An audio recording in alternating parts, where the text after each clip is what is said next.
Everyone, thanks for meeting us over here today. Worked out with locations and schedules, so we appreciate that. I want to start today by acknowledging the obvious. Our COVID cases in the state are growing at an unacceptable rate, and this in turn is putting a tremendous strain on our healthcare systems, and you'll hear from them here in a minute. And it's not just on the beds and the staff availability, but also just on the well-being of those frontline workers. Very, very hard right now. Very taxing work, mentally heavy work. And so what I want to do kind of to kick things off is, as we always like to do, just look at where our numbers are for the last 2 weeks. And you probably know all these because you as the media have done a great job covering them, but I would just probably point out, the number we continue to watch pretty closely is where we sit with those hospitalizations and where we sit with bed capacity. And as you can see with that, there's been a little bit of growth, but fairly flat, maybe about a 5 to 10% movement in that hospitalization number in the last 2 weeks. And remember, what you're looking at here is just the Sioux Falls area.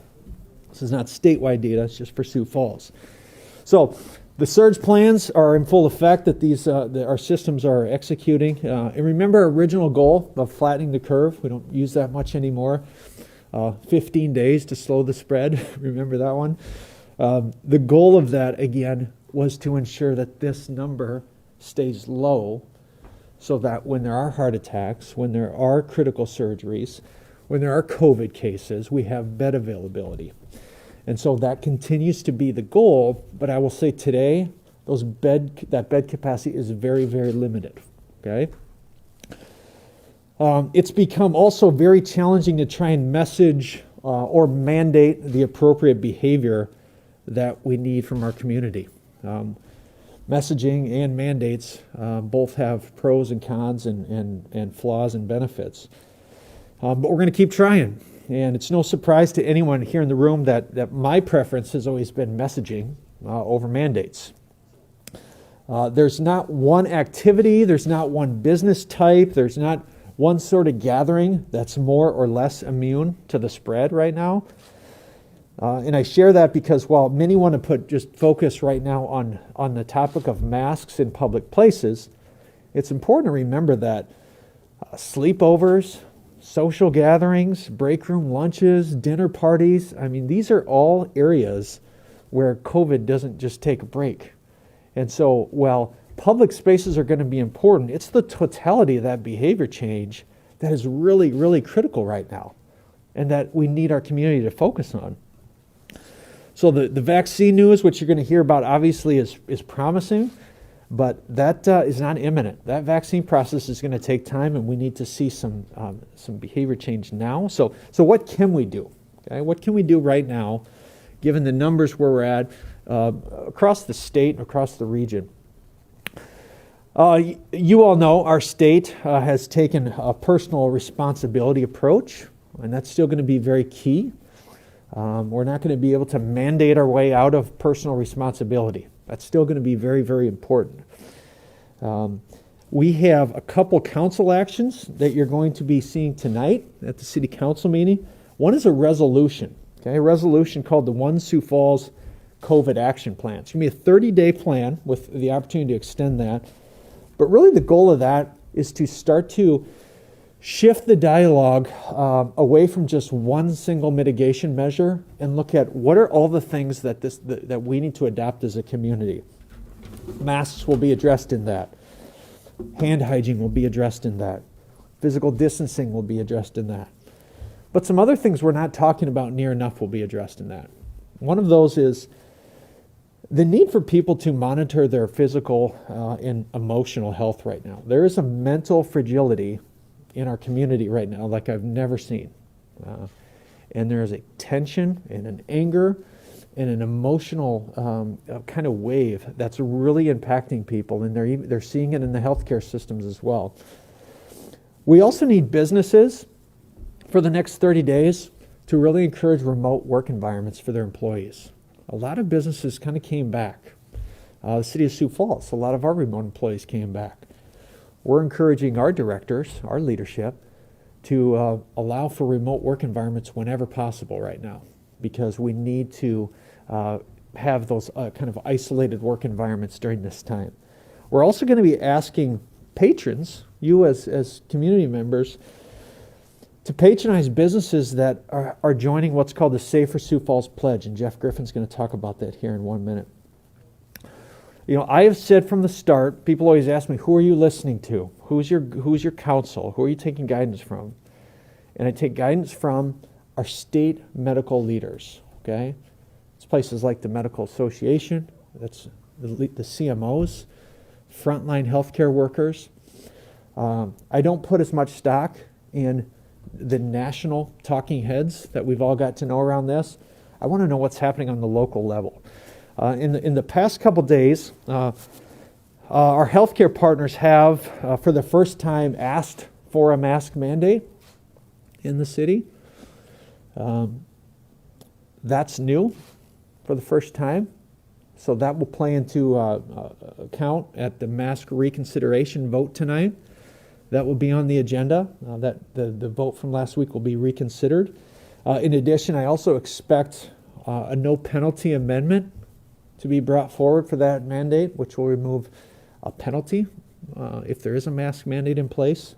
Several communities have adopted that strategy.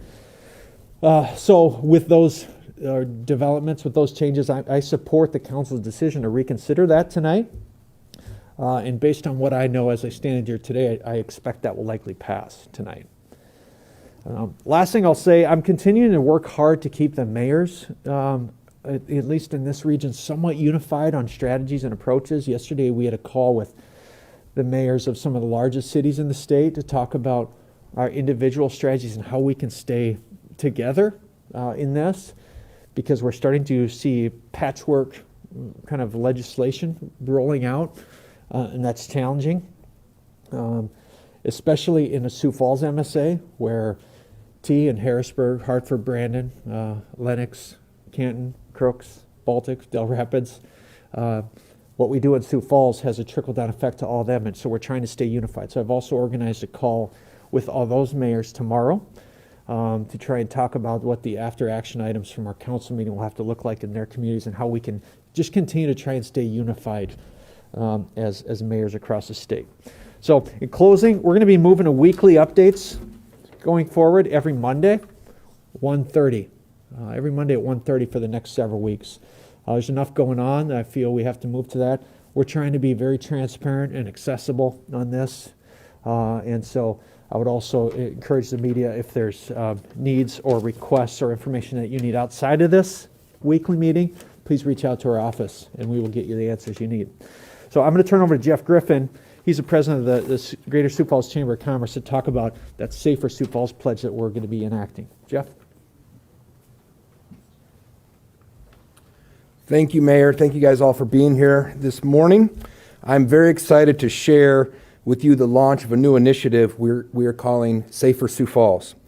The Greater Sioux Falls Chamber of Commerce, together with our partners at the City of Sioux Falls and the Sioux Falls Development Foundation, are asking businesses to make a pledge to safe practices in the workplace that will help mitigate the spread of COVID-19. Our businesses have a responsibility to keep their employees and their customers safe. And so many of them have been doing it. It's time to elevate that and celebrate those and promote more of it. The Safer Sioux Falls Pledge is a way for local businesses to publicly state their commitment to helping slow the spread of COVID-19 in our community. The Safer Sioux Falls Pledge includes expectations about the use of face coverings, availability of hand sanitizer, cleaning protocols, and other CDC guidelines. Business owners are invited and encouraged to visit siouxfalls.org/pledge to review the full list of pledge expectations. And I think there's a graphic in the hallway as well that lays them out. Sorry, it looks something like this. Once they agree and digitally sign the pledge, that business will receive access to downloadable graphics that they can use to show their commitment to the Safer Sioux Falls Pledge. The Safer Sioux Falls Pledge allows us to celebrate and promote those businesses that take the pledge. Every business that signs the pledge will be added to our online listing. As a chamber, I know we've received a lot of inquiries from citizens who want to support businesses that are following CDC guidelines. This list will serve as the resource for those consumers and visitors. We know there are a lot of businesses that are already following all of these recommendations. By taking the pledge and identifying as a Safer Sioux Falls business, this is another vehicle to help them communicate to their customers and employees that they are committed to the health of our community. So the pledge can be taken, or the list of businesses populating it can be viewed once again at siouxfalls.org/pledge. And I want to emphasize, we talk about retail and shopping and the restaurants, but this pledge is for all of our businesses, and they'll be categorized because we want businesses to take care of their employees. And voicing that pledge publicly is going to help increase those numbers all around. We'll take questions together at the end if there are any specific questions about the pledge. Now it's my pleasure, Dr. Allison Suttle, who was on the Bill Zortman show right prior to me this morning, and I appreciated her tee up because she was talking about healthcare workers, and I know Sanford and Avera, I hear it all the time. They're going to do what they do and take care of people.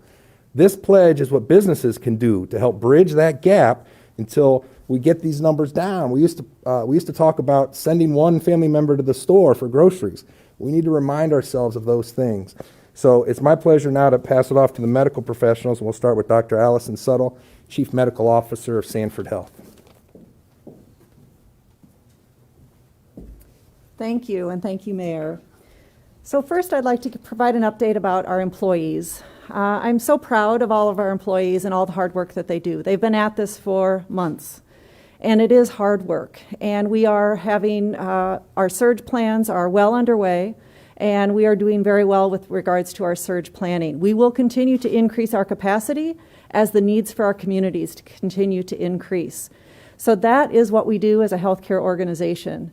But I love the fact that we're looking at bending the curve and getting back to some of those behaviors that decrease the number of cases, because that really is what will give our health system and our healthcare workers a little more breathing room. All of us know of a nurse or a physician, a care tech, an individual that works in healthcare. These are our neighbors and these are our colleagues, and they are working very hard to keep us all safe. We need to have the businesses in Sioux Falls join this effort, and actually each one of us to join the effort. I'd also like to talk about the vaccine that's becoming available. There are currently 2 out there that have very high effective rates, which is fantastic. These effective rates are in the 90% range, similar to what a measles vaccine would be. We are ready as a healthcare system. We've got the refrigeration and the freezers that we need strategically placed across our footprint so that we can deliver vaccine to those healthcare providers first and then to all individuals next. We've got the capacity to store up to 1 million doses of this vaccine. So we will be ready. So hope is coming and the opportunities are coming.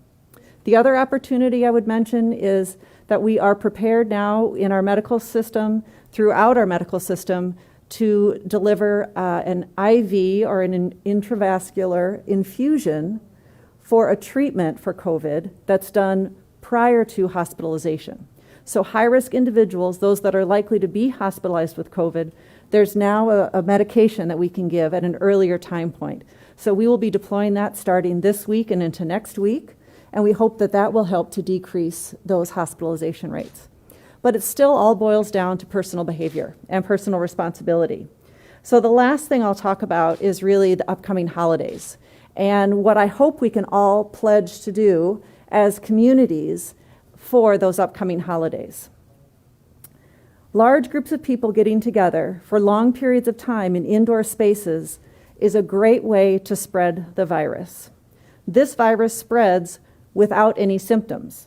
So although majority of people won't have severe illness, the more we spread the virus, the more likely we are to reach those individuals that are vulnerable and that may become very ill. So we need to all consider what our Thanksgiving and Christmas plans will look like this year. This is the one year to say we're not going to get together in a big group. I would urge all of us to consider just getting together with those immediate family members. Get creative. Maybe everyone cooks a dish and we transport dishes around so everyone can eat a big meal but not be together all day. Really seriously consider this is the one year where you can always go back and talk about the 1 year where we had a Zoom Thanksgiving, or the 1 year where we couldn't get together, and how did we do it? It will make a big difference in the numbers of cases that we have across the state of South Dakota, and it will really help when we see flu coming in January and February. So with that, I will say, let's each make a pledge, just as our businesses are considering. Maybe we each personally make a pledge for the next 30 days. What can I go back to? Can I go back to only going to the grocery store once a week? What if I were to get groceries for my neighbors so they didn't also have to go out? What are the small things that you could do, not getting together in large crowds, just for the next 30 days, to bend that curve, to decrease the number of cases in our communities, so that we can get through this fall and winter months, because we know a vaccine is coming, other treatments are coming, things are going to turn for the better, but we just need to get through the next few months. Thank you. Dr. Basil?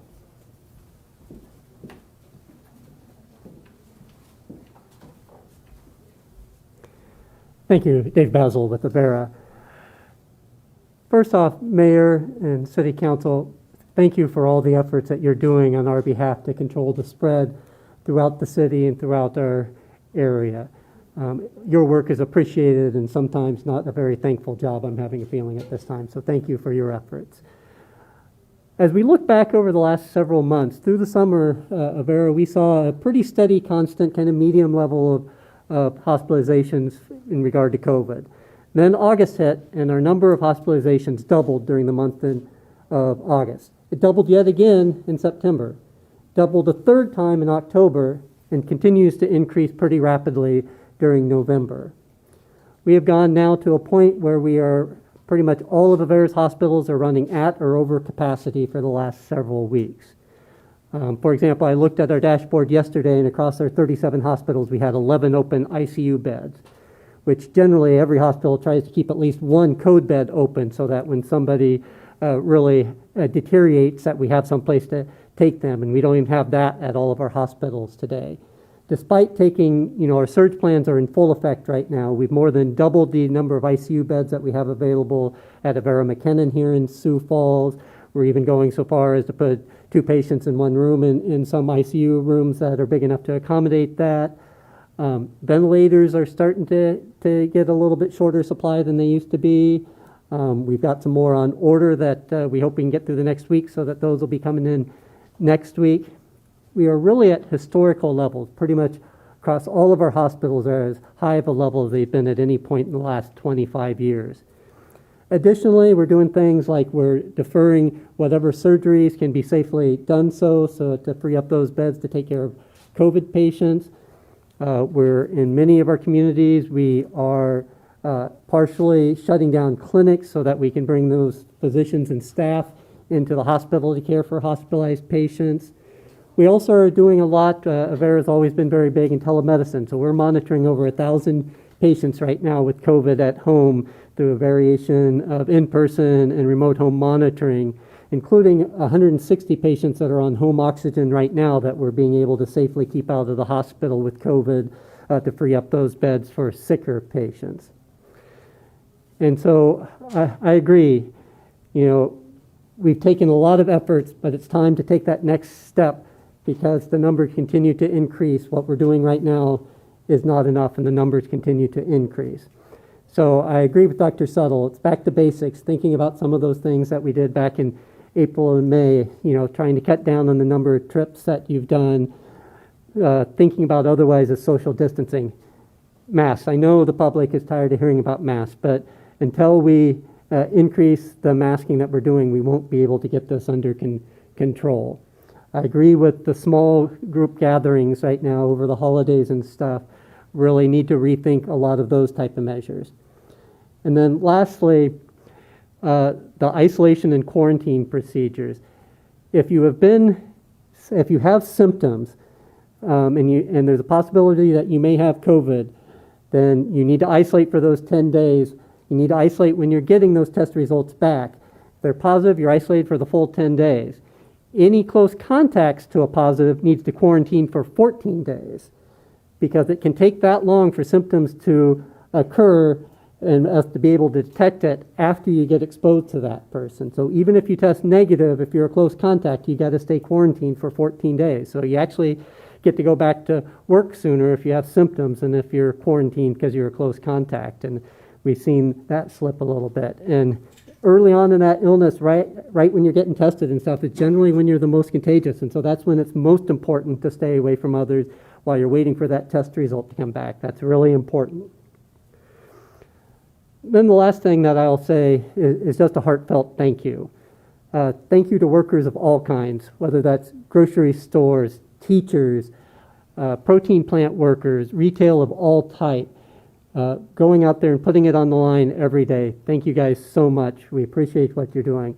But particularly healthcare workers. We're seeing a lot of stress, workers having to work double shifts, working jobs that they normally don't do, to handle different types of patients than they normally do, handle more patients than they normally do. And just the amount of effort, the amount of caring, the amount of hope that I see in these individuals is just remarkable and heartwarming. And I just want to put a thank you out there to them that we recognize what you're doing and we appreciate it. So with that, I'll turn it back over to Mayor, I think, for a question and answer. All right, do you have any questions for myself, the physicians, or Jeff? Yeah. Maybe a small difference, but you said you supported the reconsideration of the mask mandate. Are you in support of the mandate as it's currently written, minus the penalty? Well, the question was, is the mayor in support of the mandate, the mask mandate? Well, again, a couple things, like I mentioned, have changed in the last 2 days. One, I just got a letter of support from the State Medical Association saying that they support a mandate. That's new. They haven't done that to date. And mentioned also one of our healthcare partners said they now support a mask mandate. Those were two things that I mentioned last week when I voted against this, that none of our healthcare partners have asked for this yet. And that's who I'm really relying heavily on. The other thing is the enforceability and protecting law enforcement in this is a big concern of mine. And so with the removal of that, as well as that change in the position of those healthcare partners, I would very likely support it, but my hope is that the council has figured out a way to do this without putting it on my doorstep again tonight. So we'll see what happens tonight, but that would be my expectation on the council. Other questions? Question for the chamber.